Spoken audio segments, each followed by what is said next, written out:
Is America moving closer to becoming a totalitarian state? And if we are, what would stand in the path to prevent it?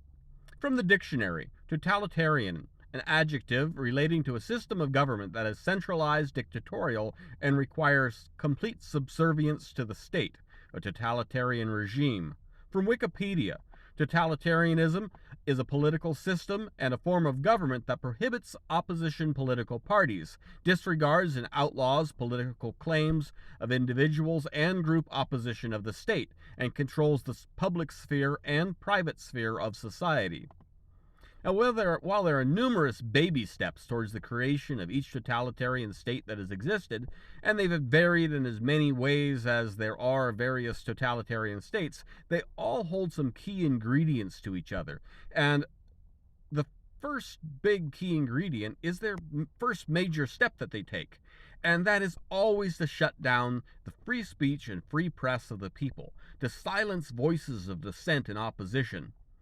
There's something else important to keep in mind about the rise of a totalitarian regime. They always have support from amongst the population of the people, even if they also have opposition. In fact, they always do have opposition, and that is why their first major power play is to take away free speech. Once free speech is gone, they have complete control of the narrative. Here in America, as corporate powers have taken an ever larger share of the media and monopolized it, there has become an ever-growing distrust of what our news media tells us. Those same corporate powers who own our government, we can easily verify that there is valid reason for distrust simply by the fact that little of our news media actually offers us news anymore. Nearly all of it is opinionist. Some may be worse than others, but all of them suffer from the same reality. They don't really report the news, they just tell us what to think about the news. I think nearly everyone is aware of this happening, even if they come from opposite political angles. This is the reason why more and more people have turned to social media platforms to educate themselves on current events, on world news, history, economics, and so on. Whether it's the government controlling the networks that are owned by the corporations, or the corporations that own the news networks controlling the government, at the end of the day, the results are the same. I can't testify to the accuracy of this number, but I have heard as much as 80% of all communications today are happening over social media platforms, and by my impression of world events, I would say that's probably fairly accurate. Now, we saw Donald Trump go after TikTok when he tried to ban the app during his administration. He did succeed in getting the app removed from all government-owned devices. And then we've seen multiple Congress and Senate hearings with varied ideas for strict regulations of all social media platforms.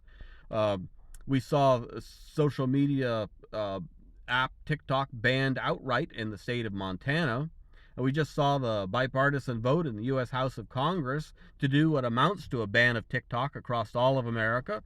This bill has now moved on to the Senate and has been referred to committee, and let's hope that's where it dies. And for anyone who's unaware, a lot of controversial legislation does die in committee.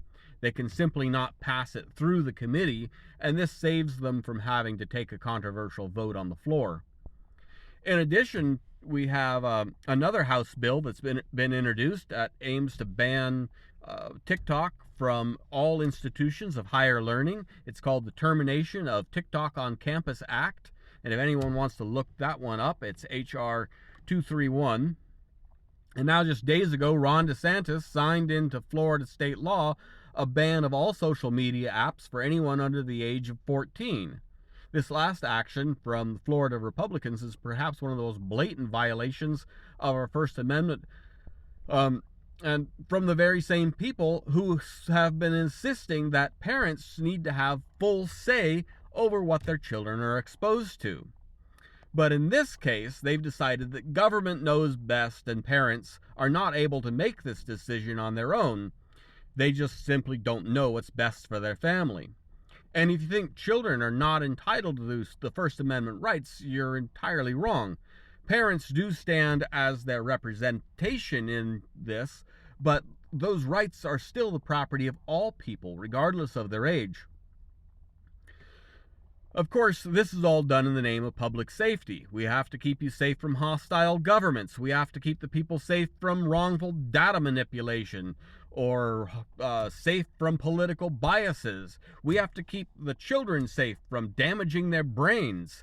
I don't know who's left out there who hasn't learned this lesson, but let's be really clear on this point. If you hear a politician saying that they're going to restrict your rights and do something in the name of saving the children, you can just assume that the general public is about to get fucked. This is the general rule of thumb that you should live by, and if you do, you're going to save yourself a whole lot of trouble. Totalitarian regimes never tell the public that they want to take away their rights and manipulate them and abuse them for their own power, wealth, and prestige. Totalitarian regimes tell the public that it's for their own good, it's for their own prosperity, it's for their own well-being, it's for national security, and it's always to save the poor, helpless children. At the beginning of this, I asked two questions. One, is America becoming a totalitarian state? And two, who will stand in the way to stop it? I think the data does point to the beginning of a pathway for an authoritarian regime. But who can stop it? Our representatives will not. They are the ones doing it. I think it's informative to look at this, who oppose the TikTok ban. Two people in particular really stand out, those being AOC in the House and Rand Paul in the Senate. These two people on the surface would appear to be diametrically opposed to each other. But when you look at their voting records, you'll discover that near as often as not, they vote the same way. Both of these two are seen as extremists by the other side, but have been repeatedly coming together in defense of our fundamental rights.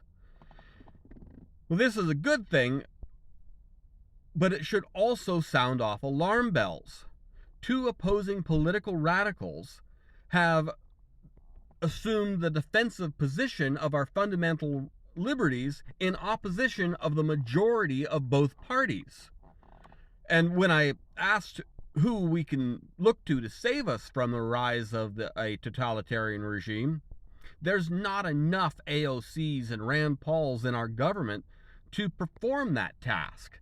The only people that can save us is us. We, the people, are that last line of defense.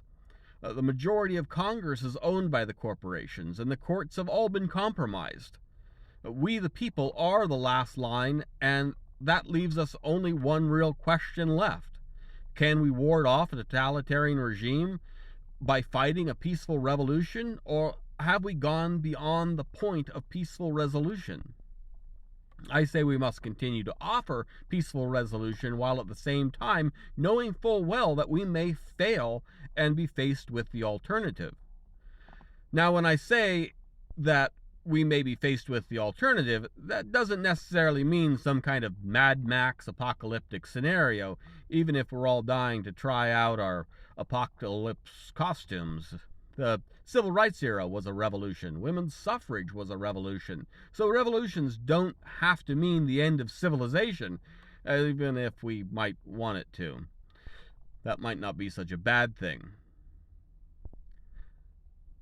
Just my thoughts for the day, and hope to see you all tomorrow live, Saturday, 6 p.m. Pacific. Y'all have a good day out there.